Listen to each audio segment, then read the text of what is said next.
Arūnas Valinskas laidoje. Labas, Arūnai, vėl. Labas, šiandien kaip tik ta diena. Labas, Algi, žinai kodėl? Kodėl? Šiandien pasaulinė pasisveikinimų diena. Eik tu savo. Taip. Sveiki, mėly žiūrovai. Ačiū visiems už žemimą. Aš galiu tave jau pagaliau, aš tiesa neturiu tau kardo ir priklaupti paduškėlės, kad tave išventinti tautos šitos seniūnus kaip Kalinina, bet aš galiu vis tiek tave... Gali taip vadinti. Turim tautos seniūną, kuris turi atsakymą į kiekvieną klausimą. Pirmas klausimas, Arūnai, ar buvai mitinge? Ne, nebuvau. Hulė ne. Štai, kad vakar buvo spektaklis, vėlai grįžom, iš Tauragės prasibeldėm ir tas oras toks, kad nusprendžiau šiandien pabūti namie, nes tai vėl išvažiuoju gastrolės. Tai... Čia tas spektaklis, kur jau naujas, kur tu iš savo, ne, tai aš girdėjau, tu naują paleidai savo OnlyFans motyvais, kur tu važinai po miestus ir rodai dzinziliuką. Nu ne, ten aš rodau, jau daugiau rodau, ne tik. Bet tu žinai, kad čia ateitis yra tai. Čia tik būsimasis variantas. Bet susitinki su senu geru draugu ir taip net gaila, kad bairis nesigavo. Ne? Nieko, turim kitų. Surimtėkim. Tai žiūrėk, dabar tas mitingas, neapykantos Lietuva, ne o bolševikai, o kai kurie normalų žmonės, prijaučiantis tai pusiai ten smerkia, kad šie menininkai, kultūrininkai, jie čia mina kiša po valstybę ir jie patys nedirba, jie tinginiai, dikaduoniai ir išdvensai ir jie labai blogi. Ką tu jiems atsakytum? Aš dar pridėčiau prie tavo tų priekaištų, kad net ir tie, kurie kažką yra padarę, tai tas padarimas visiškai niekinis praktiškai, nes kai ten pasiklausai, ką kalba tas pats Žemaitaitis, ką kalba tas pats Orlauskas savo tinklalaidį, kad čia kokie ten menininkai, čia fondačiulpiai ir dar, na taip toliau. Tai kai neturi jokių argumentų, belieka savo tą net ne priešininkų, o oponentų pusę belieka žeminti, kad jie neverti, kad tu su jais bendrautum. Bet jisgi puikiai žino, tas Orlauskas, kad jokie ten jie ne fondo čiulpiai. Nu, kai kurie gauna iš fondų, kas ginčytųsi, turbūt yra, tikrai yra. Bet absoliučiai dauguma, prie ko čia, tokia logika jis pats, ne karto nesukūręs nei daikto, kurį galima įpakuoti, prasme, jis intelektinio turinio kūrėjas. Tai jis irgi fondo čiulpys, jo logika, jo tam tos... Ne, tai čia gal per daug būtų garbės, kad mes skirtume net ir tiek laiko, kiek jūs skyrėme šitoje laidoje jam. Bet pats principas iš tiesų, kad tai vis dėlto kultūrininkai buvo ta pirmasis lašas į tą taurę, bet dabar taurėje yra labai daug įvairiausių interesų ir įvairiausių lašų. Kiek ten pareiškė policija, kad net ir žemdirbiai buvo 11 sunkiosios technikos atvyko, sakysim, vienetų, tai jau tie didieji traktoriai, taip, žemdirbių.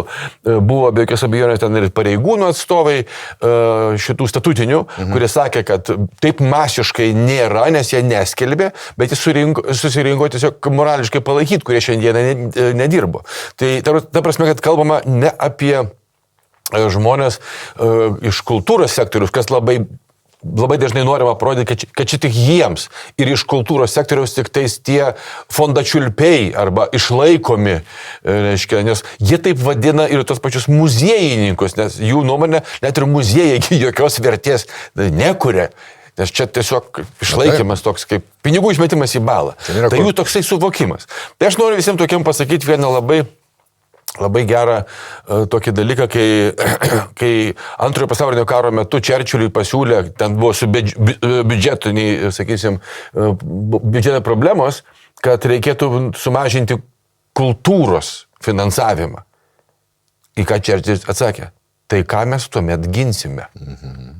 Ir šitam atsakymui yra bet kuris atsakymas į šiandienos, kur sako, čia tik jais kultūrininkai, čia ne tik.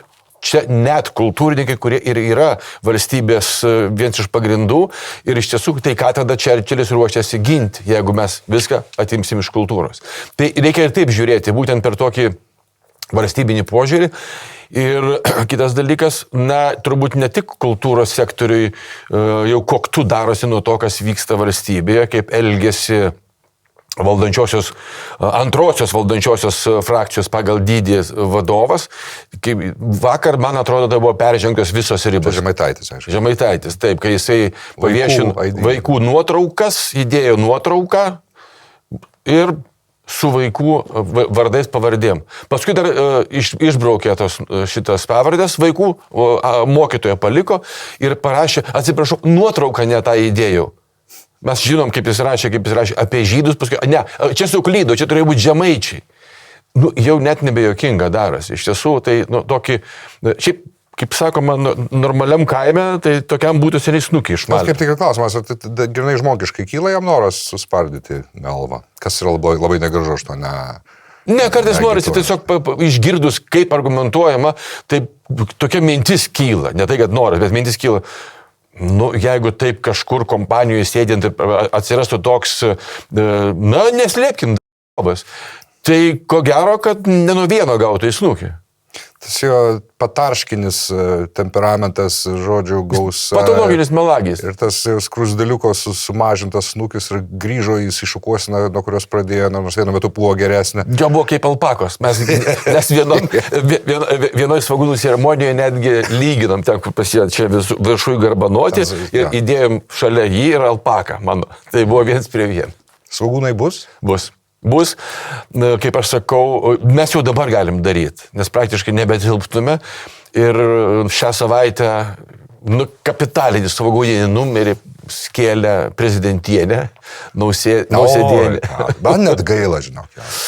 Mes ten kaip seno žmonės žinom, kai būna, kai tu ten tekstą pamiršti, kai tokie momentai būna. Man buvo biški gaila jos. Man nebuvo gaila. Čia lygiai taip pat, kai tu pasirinki pjesę, kurioje yra keiksmažodžių ir sakai, taip, aš tai darysiu, tu negali savęs smerkti, nes tai parašy, tu vaidini tokį marozą ar budulį ar dar kažką.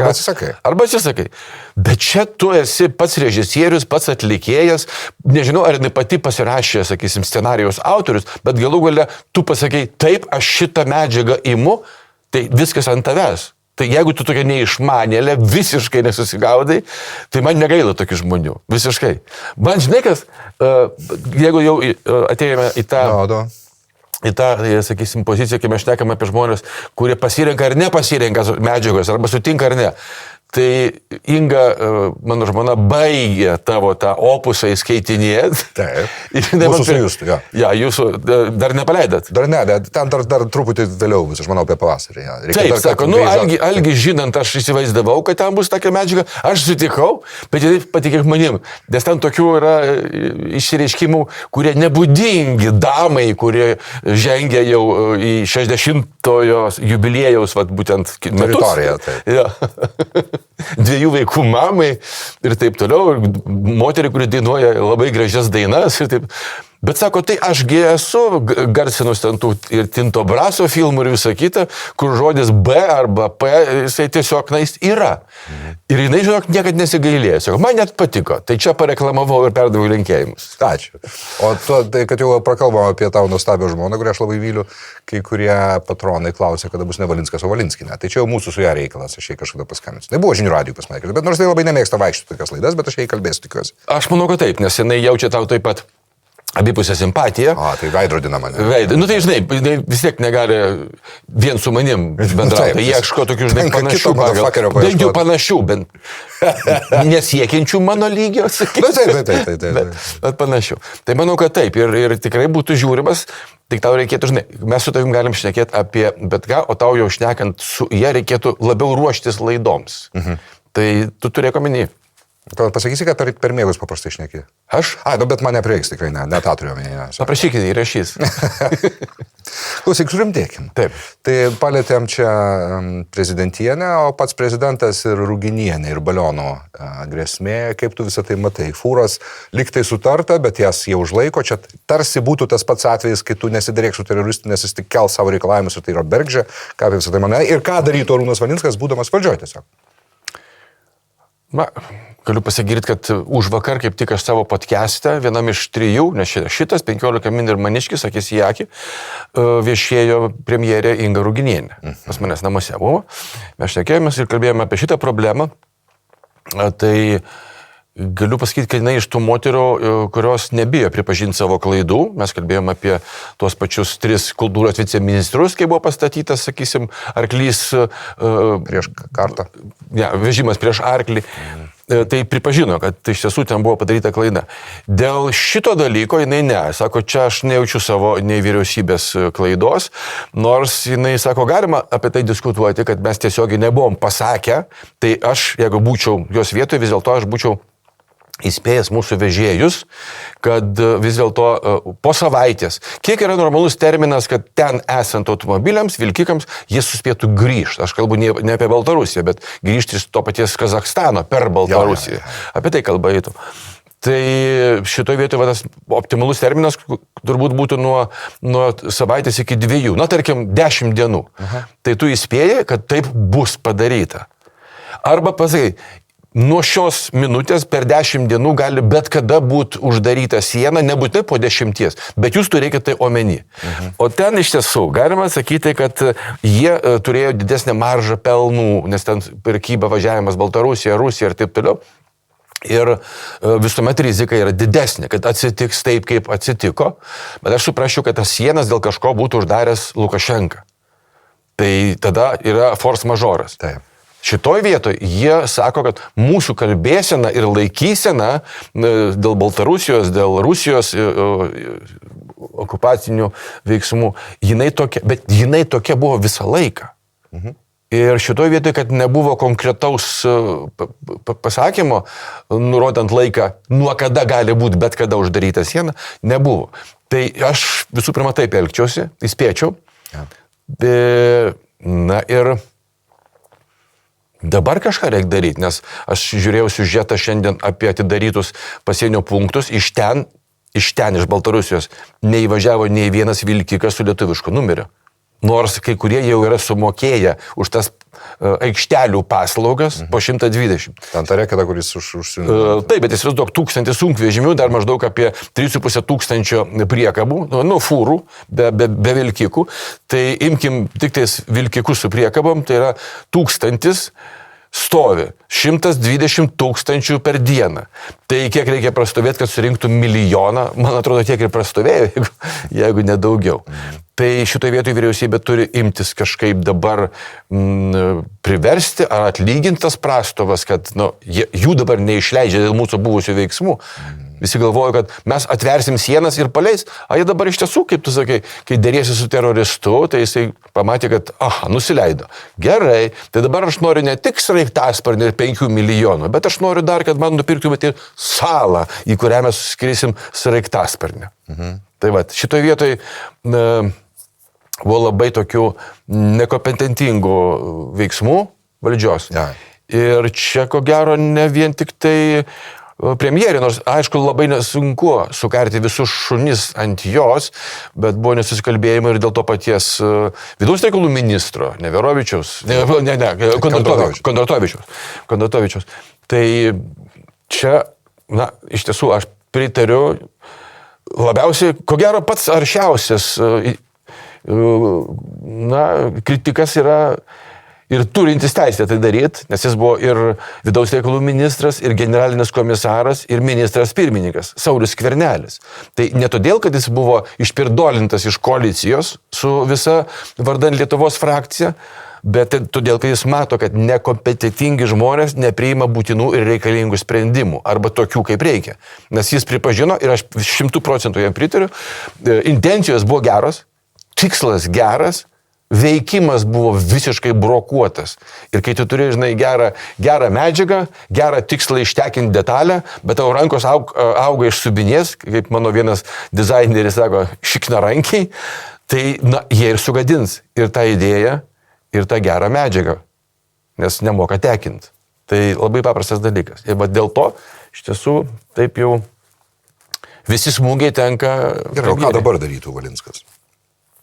Dabar, tai aš visų pirma duočiau kaip vyriausybės vadovas paliepimą, tiesiog jeigu jau Lukašenka nori ir tikrai žinotume, kad jis paleis, jeigu įvyks užsienio reikalų ministrų lygmenį įvykęs susitikimas, tai tiesiog reikėtų nusileisti ne dėl Lukašenkos, o dėl mūsų verslų.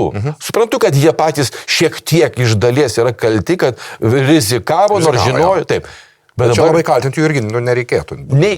Džip geriausiai nei vienos pusės nereikia kaltinti. Nei vairuotojai turi kaltinti, nei tie vežėjai, nei vairuotojai valdžia, nes iš tiesų viskas išėjo iš aplinkybių, kurios susidėlioja per tą visą force majeurą. Čia lygiai taip pat kaip ir tada gali sakyti ir tie keleiviai, kurie leisdavosi ne Vilniuje, ne Kaune, net Gdanske arba Rygą ir taip toliau, neišskridusių kiek.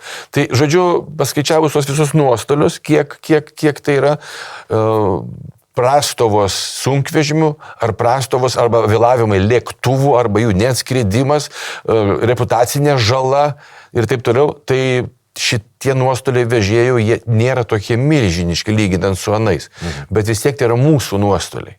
Ir juos reikia vis tiek, sakau, valdžia tam ir yra, kad net ir nusileidusi iki tam tikro lygmens, vis dėlto sakytų, gerai, išsprendžiam šitą problemą ir paskui žiūrėsim, ką toliau daryti. Bet, patys kalti, spręskit kaip norit. Ir jeigu dabar dar savaitę neišleis, suras formalių dalykų. Ne visi, išleisim tik tuomet, kai visi susimokės. Ir kiekvieną dieną vis po 120 prideda. Tai 120 milijonų už 1000 fūrų. 120 tūkstančių. Jo. Tai va. Ir tokia išeitis be padėties, o padėtis yra mums minusinė. Tai va, šitoje vietoje, kaip sakant, susikūrėm problemą, norėdami ją tiesiog išspręsti. Tai tos neišsprendėm, nes sienos atidarytos, o jau balionai vėl skrido. Ir vėl oro uostas sustabdė. Ir Kaune irgi vakar sustabdė, man atrodo. Taip.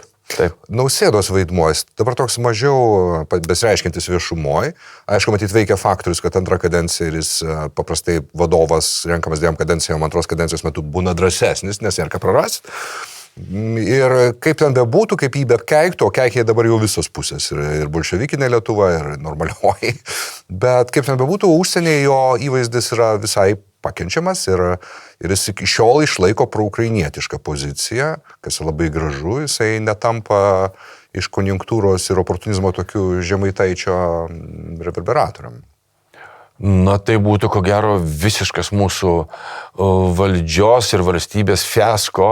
Ir jeigu prezidentas dabar dar persimestų į tą pusę, kaip jis buvo pradėjęs eiti, šeimą maršius sveikino, paskui jisai atsisijojo nuo to dalyko. Bet jisai dabar jis šiek tiek nutilęs dėl to, kad prisidirbo su tuo Kalviu Ignotu, kuris skyrė kultūros ministru. Tai dabar jis jau ten tokiais bendrais bruožais. Bet čia, kaip sakant, šilta vieta tuščia nebūna. Ir jeigu tautos tėtis ir vadas Nausėda tyli, tai žmona išstoja. Nespardinį gulinčių, man kažkaip sakau gaila.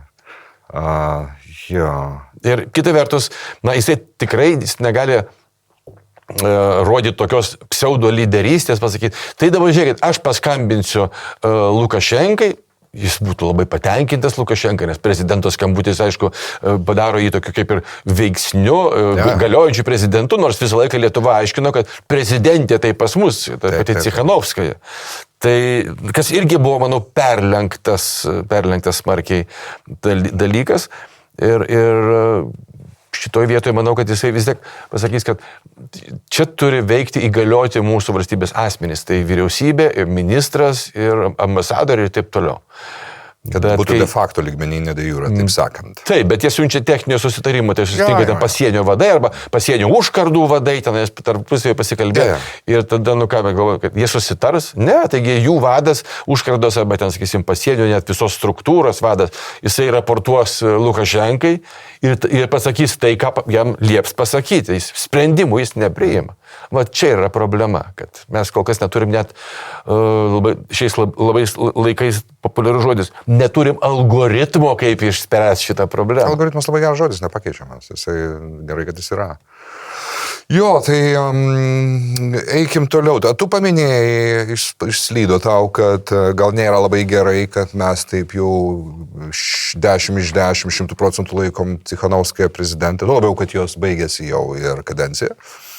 Tai anksčiau mes buvom baisiai entuziastingi, dabar jau atsiranda tokių ir skepticizmo, ir aišku, dėl lietuvinizmo dalykų.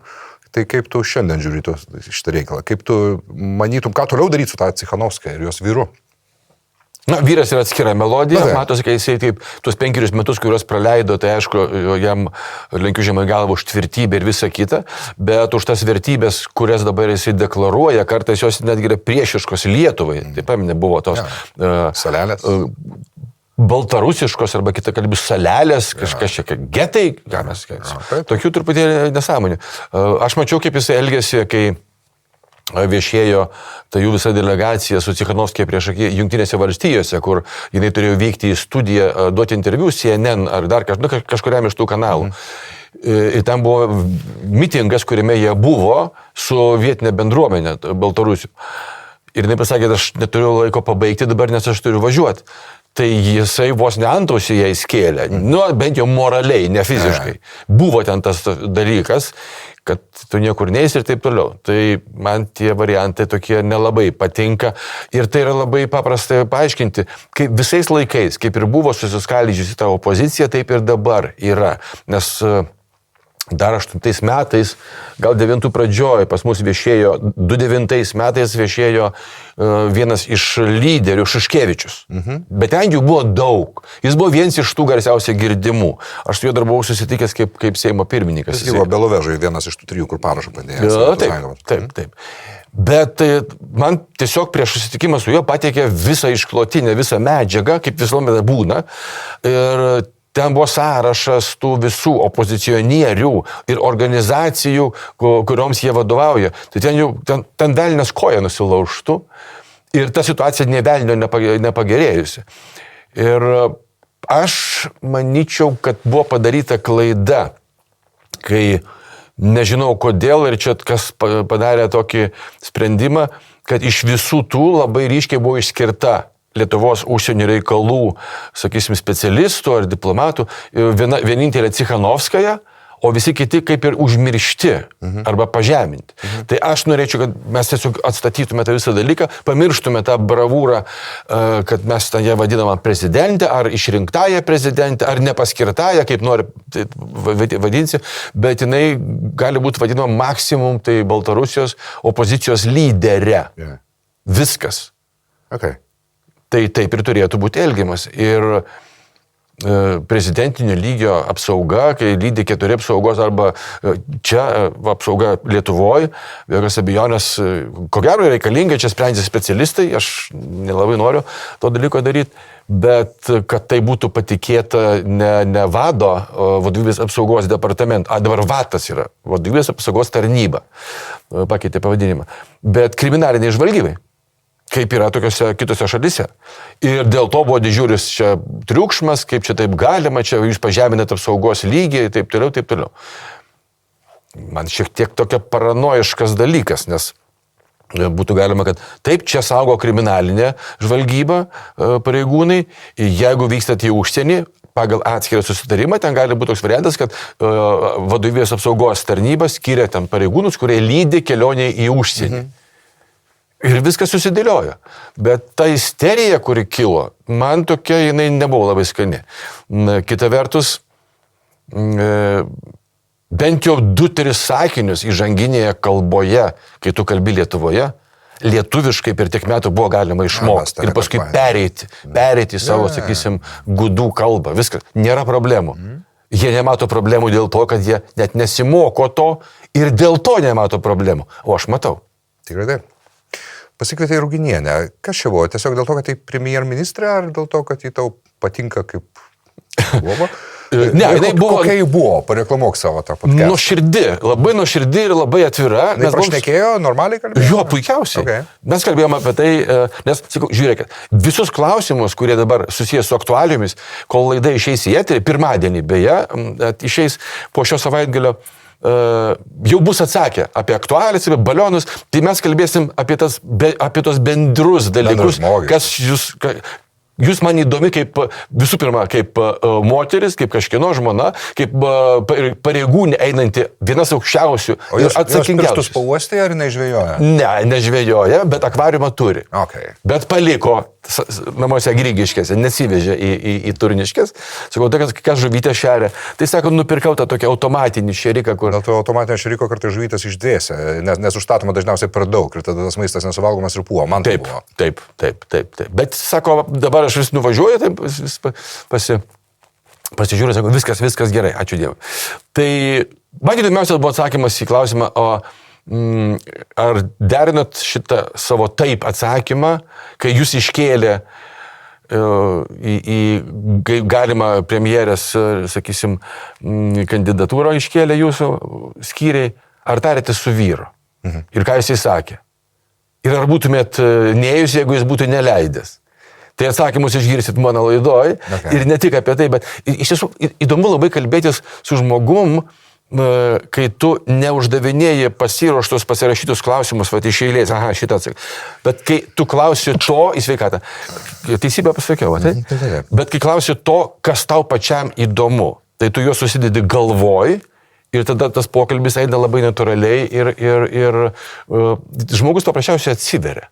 Okay. Ja, ir tada jinai pripažino ten savo klaidas, apie tą, kaip sakiau, viceministrų kultūros skirimą, kodėl jinai taip darė, paaiškino, o paprasčiausiai pasirodo, jinai, aš sakau, suprantu, kad dabar tai buvo klaida, bet tuo metu tiesiog mums reikėjo nuimti tam tikrą darbo krūvį nuo pavaduojančios ministrės Popovienės, nes sako, tai čia ministro nėra, viceministrai irgi, visas darbas ministerijos viduje sustojęs.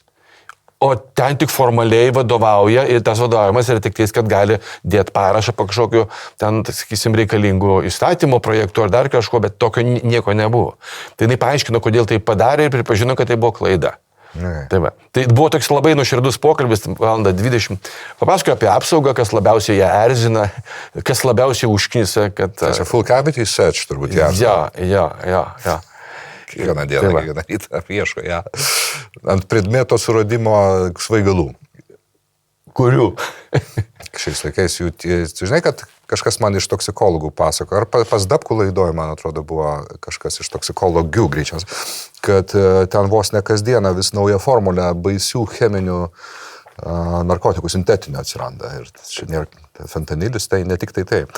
Klausyk, mes šitą laidą įleidžiam iš karto, kai mes ją įrašom, tai tą pačią dieną ir ką tu šviežesnio, žinai, ir ką tu galvoji apie visą tą siaubingą dalyką, jeigu jis iš tikrųjų siaubingas, jeigu tai nėra tik kažkokie mus pasiekia gandai, prakošti pro rusnios propagandą Vitkovo, Dmitrijevo paktas, kaip jį ne tik Laurinavičius, bet ir daug kas irgi vardėja kiti.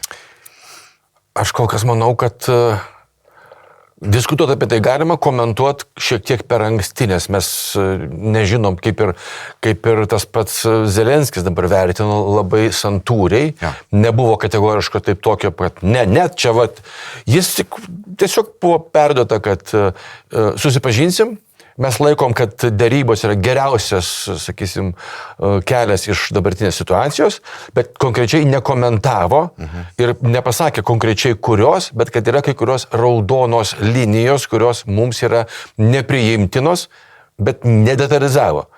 Ir tada atėjo signalas iš ukrainiečių ir jų draugų, europiečių, pagrindinių ekonomikų, pagrindinių ES galių, kad yra ruošiamas alternatyvus šitam planas.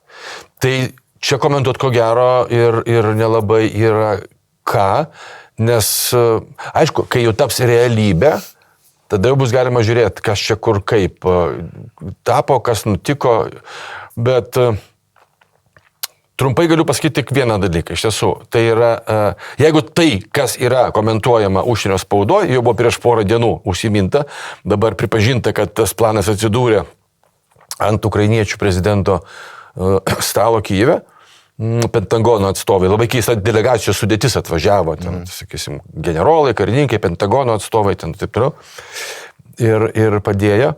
Tai jeigu viskas, kas ten yra, taps realybė, tai reikš de facto Ukrainos pralaimėjimą su galimybė net tolimoje ateityje užimti ją visą, panaikinti Ukrainos valstybingumą. Aš matyčiau tik tai taip. Tai dabar visi sako, čia darybose abi pusės turi nusileisti. Tai bet jeigu mes su tavim deramės, ne? Aš sakau, žiūrėk, aš ateinu su savo, aš tavęs čia namų tau nedarysiu, nieko tavo vaikų žmonos negrobsiu, visą kitą, bet vat mano reikalavimai. Aš noriu tavo viso šito kiemo, namo ir to vasarnamio, kuris yra čia, ir to. Tu sakai, nevelnu. Žiūrėk, tada aš nusileisiu, aš tau pusę vasarnamio duosiu. Čia nusileidimai, čia dėrybos? Ne, tu iškeli neįmanomas sąlygas ir paskui truputėlį nuleidi. Nu, tai čia lygiai. Ir po to kaltini ukrainiečių pusę. Labai daug rusnios, ne tie, kurie aklai ten loja, tarkim, čia truletkiai, tie, kurie prakalba ir dėlioja savo mintis truputį geriau, tai jie visiškai kaip įvykusi faktą Stambulo dėrybas, kurios 22 ten pavasarį, man atrodo, nebuvo kažkoks bandymas. Kaltina Ukrainą, kad jie visiškai ten sužlugdė, nors ten iš esmės buvo sąlygos kapituliacijai. Tai čia kažkas panašaus. Jie vadina tai dėrybomis. Taip. Jie nesiderėjo. Ja. Nors kažkaip to paties Budapešto memorandumo jie neprisimena, kai jie davė garantijas, kad Ukraina atsisako branduolinio ginklo ir mes garantuojame. Jie buvo vieni iš garantų, kad Ukraina nebus niekada užpulta. O jeigu bus užpulta, tai gins. Tai patys užpuolė. Ten ne visai taip su to. Aš tiesiog bendrais bruožais susakiau. Iš tiesų tai buvo taip. Okay. Bet va, tas nerimas toksai, net dabar davimas... Perėjom nuo pat Baltojo ofiso dienų, kas čia buvo 1 kovo diena ar paskutinė vasario, tos tragiško pažeminimo Zelenskio. Mes perėjom nuo labai juodo iki gana balto. Mes jau tarsi turėtume priprasti, kad čia gal iš tikrųjų yra jo ginklas Trumpo administracijos. Bet dabar mes grįžtam prie to pažeminimo, nes tas pažeminimas dabar įvyko kito prezidento kabinete, būtent Zelenskio kabinete, kur atvykę Trumpo atstovai, jiegi pateikė taip su juo suderintą planą. Nes prezidentas pasakė, taip, aš skaičiau, aš pritariu, vežkit. Ir tada jį pažemino jo paties namuose. Zelenskį atveža, va žiūrėk, čia mūsų dėrybų planas, taikos planas, čia yra kapituliacijos planas. J.D. Lances čia neseniai skėlė, atrodo, kad, žinai, gyvenam kažkokioj žiaurioj schizofreniniai sitkome kažkokiam. Jis pasakė, rusai ir ukrainiečiai, nu kam jums kariauja, tai prekiaukit geriau. Tarsi žmogus rimtų veidų tai sako, jis gal net nuoširdžiai tiki, kad tai yra protingi žodžiai. Ne, J.D. Vance'ui aš turiu pasakyti, aišku, jis nežinos, negirdės, bet aš nebūsiu vienintelis, kuris taip galvoja ir manau, kad buvo ir kur pasakė, bet ten jie tokie, savo kiaute gyvena, savo didybės ir dabar valdymo kiaute. Jis yra durnius su iniciatyva. Tai va yra toks labai geras lietuviškas pasakymas. Deja. Bet jis netoli atsilieka nuo savo viršininko. Va čia yra bėda. Kalbant apie amerikonus, tas tragiškai nusižudęs šviesų žmogus Epšteinas, kur kalėjime. Taip, nusižudė kalėjime ten dėl tų visų. Kurį čia visaip ko neveikia, nors jis nekaltas bachūras įdėjo. Čia neseniai išaiškėjo, kad jis turėjo sąsajų su Lietuva, pervedinėjo pinigus kažkam Lietuvoje. Tu prisimink gerai, tu nedirbai su juo, kaip buvai mažas. Aš pažiūrėsiu, ten suma 2000, tuo metu pervestų pinigų, aš dabar daviau savo kolektyvui užsakymą pažiūrėti, jeigu tokios sumos yra atėjus po 2000, tai iš ko? Dėl viso pikto. Žinai, tų darbų daug mažo ką, nesužiūrėjai, o mano darbuotojai, žinai, su iniciatyva, gal ir siuntė tas merginas į Jungtinės valstijas ar Arabų Emiratus. Aptarsim su tavim vieną tokį dalyką įdomu. Aš čia truletkiai, kas yra mano pastarojo meto hobis toksai rusne, yra visiškai tikra, kad sovietmečių Lietuva ir kitos Baltijos šalys buvo donorės. Atsiprašau, recipientės. Tos, kurios gauna. Jo, nusimk ten dar truputį. Jo, beskandžiam. Ir tu jų aišku neperkalbėsi, čia yra beviltiška, bet tas klausimas, objektyviai įdomus, nes ką mes žinom, ten buvo tokia sistema, kai ten joks Eurostatas nepateikinėjo kas pusę metų ten duomenų apie GDP per capita, PPP ir panašiai, bet aš tiesiog pats padariau tą namų darbą ir aptarsim su tavim, aš tai pateiksiu. Aš paklausiau 4 savo naudojimų dirbtinių intelektų, tai yra Perplexity, Gemini, ChatGPT, Grokas, jie visi parašė maždaug tą patį, bet aš panaudosiu ChatGPT, sudėlioju viską čia patogiausiai. Tai aš paklausiau, ar buvo recipientas ar donoras Lietuva. Tai aš paprašiau, kad parašytų man visą tai lietuviškai dar. Aha, va, lietuviškai. Bendra išvada. Trumpas atsakymas. Lietuvos TSR buvo aiškiai donorė, o ne gavėja Sovietų Sąjungos sistemoje. Toliau paaiškinimas lietuviškai. Bendra išvada. Nors sovietinė propaganda nuolat kartojo, kad Maskva išlaiko Pabaltiją, ekonominiai skaičiavimai po 90-ųjų rodo priešingai. Lietuva daugiau vertės atiduodavo į sąjunginį Maskvos biudžetą ir bendrūkį, negu iš jo gaudavo. Taigi ji buvo grina donorė. Ekonominiai argumentai. Aukštas našumas. Čia tai, ko niekaip nesupranta. Lietuvos, kaip ir kitų Baltijos respublikų, ūkis SSRS mastu buvo gana modernus, aukštesnio našumo, su aktyvesniu žemės ūkių palyginti su visos SSR vidurkiu. Tai reiškia, kad kiekvienas čia įdėtas rublis duodavo daugiau produkcijos nei daugelį kitų respublikų. Antra, grynieji srautai į sąjunginį biudžetą. Lietuvių ekonomistų tyrimai, pavyzdžiui, Terlecko ir kitų po 90-ųjų rodo, kad Lietuva mokėjo į sąjunginį biudžetą daugiau mokesčių ir atiduodavo daugiau produkcijos, nei atgal gaudavo investicijų, subsidijų ir prekių. Skaičiuojama, kad 80-metį ir ypač 90-metyje 80-iniai grynasis pervedimas Maskvai sudarė maždaug kelis procentus Lietuvos BVP per metus. Nu, čia visko neskaitysiu, gana daug yra, bet sumas galutinė formuluotė. Jūsų klausimas, jeigu klausimas būtų taip, Lietuvos TSR labiau donorė ar labiau gavėja, Maskvos atžvilgiu atsakymas būtų Lietuvos TSR buvo labiau donorė negu gavėja. Aš jau tą ir pasakiau. Nu, ką tu apie visą tai manai? Tiesa, beje, čia dar prisimenu, yra pažymima, kad Kaukazas, tame tarpe ir Armėnija, ir Gruzija, nekalbant apie Tadžikistanus, bet jie buvo donorai. O Baltarusija, Baltijos šalis ir TFSR, man atrodo, ir Ukraina buvo... Atvirkščiai, jie Kaukazo šalis... Recipientai, jo. Gavėjai, o mes buvom davėjai. Taip, mes buvom donorai. Taip, tai tame tarpe, man atrodo, kad buvo ir Ukraina davėjas. Taip. Nes tai buvo pagrindinis sąjungos aruodas. Taip. Be jokios abejonės. Tai vat, aš visiškai sutinku su tais argumentais, nes sako, na tai mes jums tas gamyklas statėm. Palaukit. Aš praktiką mokydamas mokykloje atlikinėjau. Tikrai buvo labai gamykla garsi, Venta. O taip, jinai čia šalia. Taip, šalia, visiškai. Dabar Arkietė, man atrodo, jis ten. Ja, tai ką jinai gamino? Jinai gamino kažkokius buitinio vartojimo reikmenis, dar kažką, bet pagrindas, jie gamino karinius komponentus.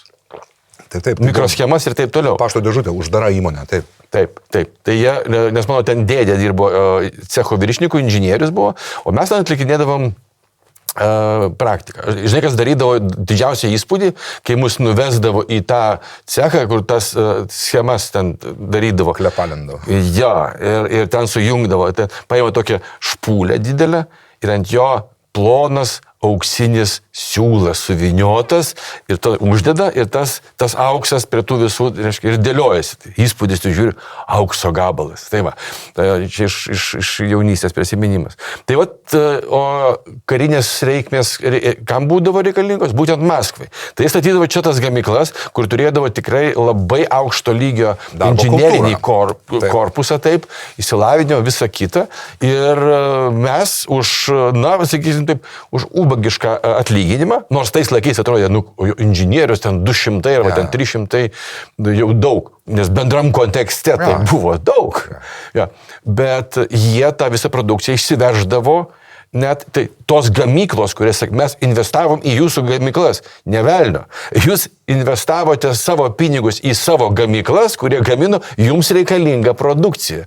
Tai šitoj vietoje iš tiesų tas toksai vertinimas iš sovietų propagandos yra jis tos pačios propagandos tęsimas, tik pakeitų šiek tiek tos pačios naratyvus, upgrade'inus juos ir tas aiškinimas, tai sovietų laikais, taigi, visi nebuvo benamių, nebuvo bedarbių, visi buvo aprūpinti, blefas, visiškas blefas. Bet kai tokį sukari, ir tu gali su juo ginčytis, o tas jo argumentai, ką tu aiškini, aš taigi žinau, o tu net gimęs nebuvai dar, o aš taigi gyvenau. Ir tas nesavikritiškumas iš savo pozicijos negebėjimas vertinti per ekonominę prizmę, per, sakysim, objektyvius dalykus, tai yra kiek duota, kiek išvežta, kiek gauta, kiek pagaminta ir taip toliau, kai nenorima į tai atkreipti dėmesio, tuomet labai normaliai tu gali aiškinti, jo, tai čia, jeigu ne Sovietų sąjunga, mes dar būtumėm ten, taip, prisiminkime, tarpukario, kokie mes buvom 18 metais, kokie, taip patys, sakysim, kaip net kariuomenė mūsų atrodė, vyžoti, sakysim, skirtingais paltais, taip toliau, kiek mes per tą 20 metų iki okupacijos 40 metais, kiek mes tapome europiečiai. Ir yra daugybė, be šitų variantų, be dirbtinio intelekto, bet yra daugybė variantų, kur paskaičiuoja, kad jeigu ne ta 50 metų trukusi okupacija, mes gyventume kaip belgai dabar. Elementarus dalykas. Tarpukariu, kaip tu puikiai žinai, Baltijos šalis buvo 4, buvo Suomija. Taip. Suomija ekonomiškai tarpukariu stovėjo šiek tiek blogiau už Latviją. Latvija buvo lyderė, mes buvom paskutiniai. Matyti dėl žinomų priežasčių. Ir rusifikacija ilgiau tęsiasi, ir rašto draudimas, ir dar kovos su Lenkų šovinistais, ir Klaipėda tik 23 atgavo, Vilniaus ir neteko. Ir kai su Rusne irgi visiškai įstikinusi, kad jie čia mūsų išgelbėjo, nes tarpu, kur mes buvom visiškai ubagai, tai labai geras klausimas jiems tada, sakyk, prašau, o kur mūsų Galadomorai ir Galadaišė Povолžyje? Jūs klumpės nešiojate. Olandija iki šiol nešiojo klumpės kaip tautinį rūbą. Jau nekalbant, kad tada Olandija irgi nešiojo klumpės visai kaip Lietuva. Ir kur mūsų Galadomoras? Tai šitoj vietoje jie, žinai kaip, jie paima, jų argumentuose yra tiesos krislai. Paimta, faktas. Pas mus Holodomoro nebuvo, faktas. Paima Holodomorą iš Ukrainos, ten buvo. Ir tada iš tų kratinio sudėdi variantą, sulipdai kaip nori ir pareiški savo nuomonę. Nu tai va, ar aš nesakiau? Ir tau net tada nekyla noro, nei galimybė su juo ginčytis, nes tu puikiai žinai, kad su tokiu žmogum argumentų kalba neveikia. Nes čia yra kaip tikėjimas. Jeigu tu tuo tiki, tai tu gali įrodinėti, sakysim, tikinčiajam, ar yra Dievas, ar nėra.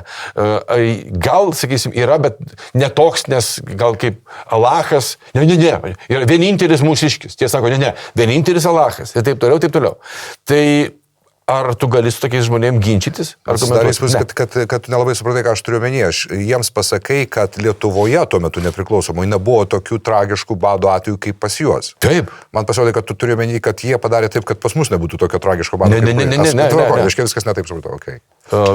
Paprasčiausiai, jie paskui pas mus tą dalyką organizavo. Tai yra trėmimas į Sibirą. Tai mūsų kitokia. Žinai, kad dar Rusne niekaip negali suprasti. Sako, mes jums viską davėm.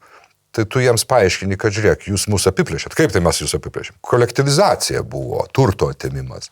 Ar ne taip? Ir tada net pats ten aršiausias, jis tada truputį susimasto.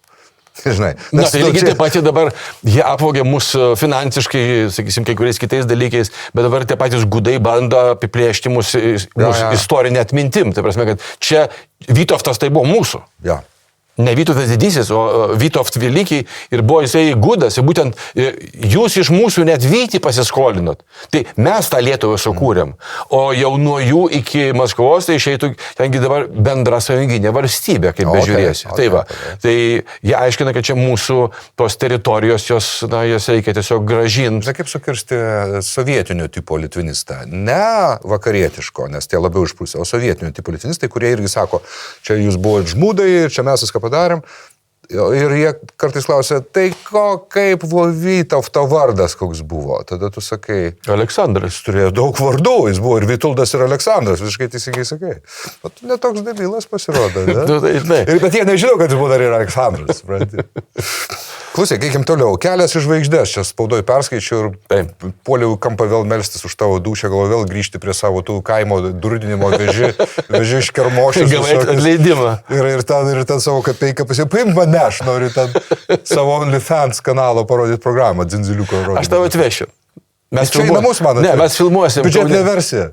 Ne, mes filmuosim Kaune, tai aš tau duosiu peržiūrėti, jeigu norėsi. Po to, kai išeis VHS. Super VHS. Super VHS. Nu, gerai. Ja. Tai jau rimtai kalbant. Tu ten, tarp kito, mūsų gimtadienį artėja, ir tu ten tik neklaipėdai sutiksi. Taip, tavo 27, mano 28. Tai mes abu esame šauliai, nors...